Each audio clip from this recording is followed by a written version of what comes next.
Yodé, qu'est-ce qu'on fait? J'ai moyen quelqu'un dans ton dos ce soir, non? Ah, maman, ça ne réussit pas parce que moi-même, je n'ai pas gagné pour manger.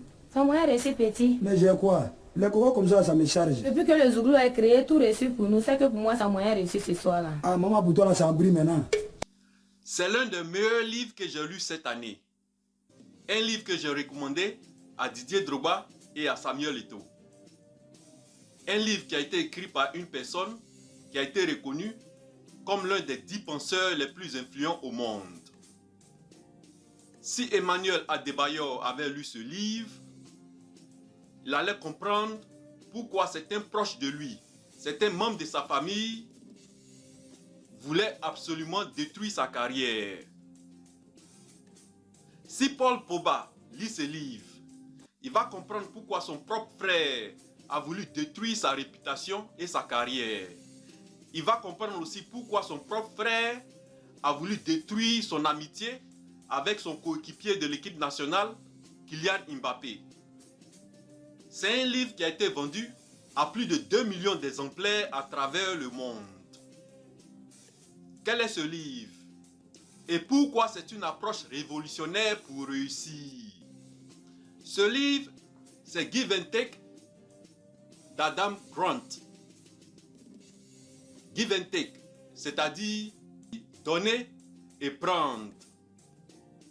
C'est vrai, le titre de ce livre n'est pas attirant. Si tu vois ce titre, tu vas penser que ce livre n'est pas bon. Mais c'est un livre qui est très puissant.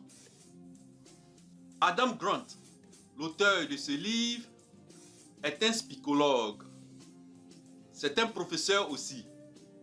Il a passé 10 ans à étudier comment nos interactions avec les autres ont un impact sur notre succès.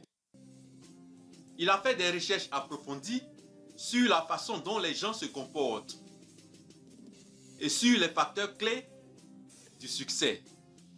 Dans son livre, il explique un concept qui peut vous prendre plusieurs années d'échecs et d'expérience pour comprendre. Il révèle les secrets du succès dans le domaine des affaires, dans le monde du travail, dans la politique, à l'église, en famille et même au-delà. Dans ce livre, il nous explique qu'il y a 3 catégories de personnes. Premièrement, il y a ceux qui aiment aider les autres, les donneurs. Les donneurs sont généralement des personnes qui sont compatissantes et qui aiment aider les autres. Ils peuvent déployer des efforts considérables pour vous aider, sans attendre quelque chose en retour. Ils acceptent de donner plus qu'ils ne reçoivent. Deuxièmement, il y a ceux qui aiment prendre, c'est-à-dire les preneurs. Les preneurs essaient toujours d'obtenir le plus possible des autres. Et ils n'aiment pas aider les autres. Ils refusent d'aider les autres. Et enfin, troisièmement, il y a ceux qui visent le quiproquo. C'est-à-dire, je vous aide, vous m'aidez. Ce sont les égalitaires. Si vous aidez un égalitaire, il vous rendra volontiers l'appareil. Mais si vous prenez quelque chose avec lui, il s'attend toujours à ce que vous lui donnez quelque chose en retour. Sinon, il va vous en vouloir. Et la prochaine fois, il va se venger. Et parmi ces 3 catégories de personnes, quel est le groupe qui a plus de succès que les autres? Quel est le groupe qu'on retrouve en haut de l'échelle du succès? Et quel est le groupe où on retrouve plus de personnes qui échouent? C'est-à-dire la catégorie où on retrouve plus de personnes qui sont en bas de l'échelle du succès. Je vous laisse donc 1 minute pour me dire ce que vous pensez. Il y a un adage anglais qui dit « No contribution, no drink ».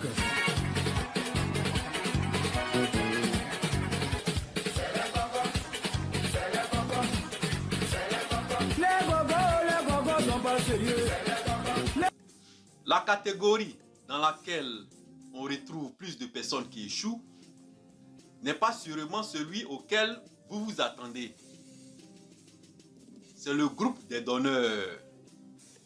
Mais ce qui est plus surprenant, c'est que les recherches de l'auteur Adam Grant ont montré aussi que le groupe dans lequel on retrouve les personnes qui ont plus de succès que les autres, c'est aussi le groupe des donneurs. Et les deux autres groupes, c'est-à-dire les preneurs et les égalitaires, sont toujours au milieu de l'échelle du succès. La question qui se pose maintenant, c'est qu'est-ce qui sépare les donneurs qui sont en haut de l'échelle du succès et les donneurs qui sont en bas de l'échelle du succès. La première chose à savoir, c'est que ces trois catégories de personnes sont présentes partout où vous regardez, que ce soit dans le domaine des affaires, dans le monde du travail, en politique, en famille, à l'église et même au-delà. Vous pouvez avoir l'impression que vous n'appartenez pas à une catégorie, ou vous pouvez ne pas être conscient de la catégorie à laquelle vous appartenez.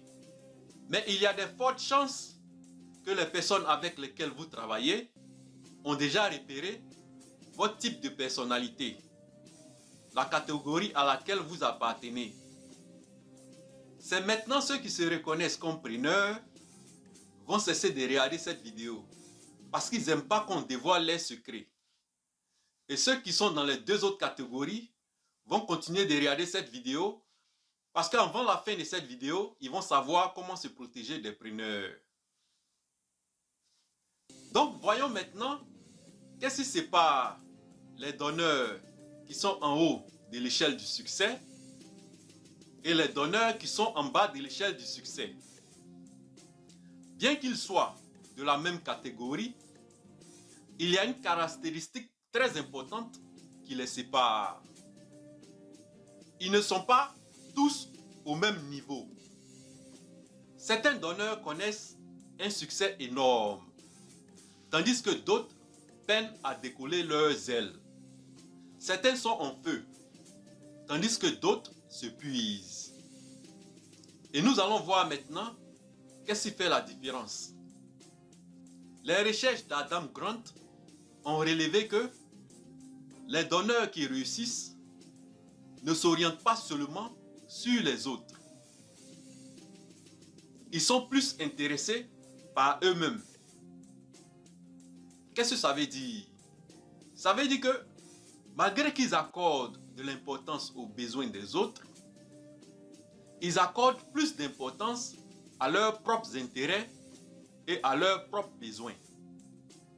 Et c'est cette capacité de se concentrer sur leurs propres besoins d'abord, sur leurs propres intérêts d'abord, avant d'aider les autres, qui fait la différence. Et c'est ça qui fait qu'ils ne peuvent pas être exploités par les autres. Ils sont capables de se faire du bien eux-mêmes en faisant aussi du bien aux autres. Et en plus de cela, ils ont la capacité d'adopter les tendances des égalitaires. Surtout lorsqu'ils se trouvent confrontés à un preneur. Pour ne pas que le preneur les exploite. Mais les donneurs qui sont en bas de l'échelle du succès sont des gens qui sont trop empathiques. Et ça fait qu'ils deviennent des paillassons. Et ils se font exploiter par les autres, surtout par les preneurs. Et c'est ça qui les freine sur la voie du succès. Ça fait qu'ils s'épuisent et ils ne peuvent plus se concentrer sur leurs propres besoins, sur leurs propres intérêts. Et c'est tout ça qui fait qu'ils se retrouvent toujours en bas de l'échelle du succès. Prenons maintenant un exemple. Dans le domaine de la famille, imaginez que vous êtes un salarié, un professeur du lycée, et vous avez deux enfants que vous élevez.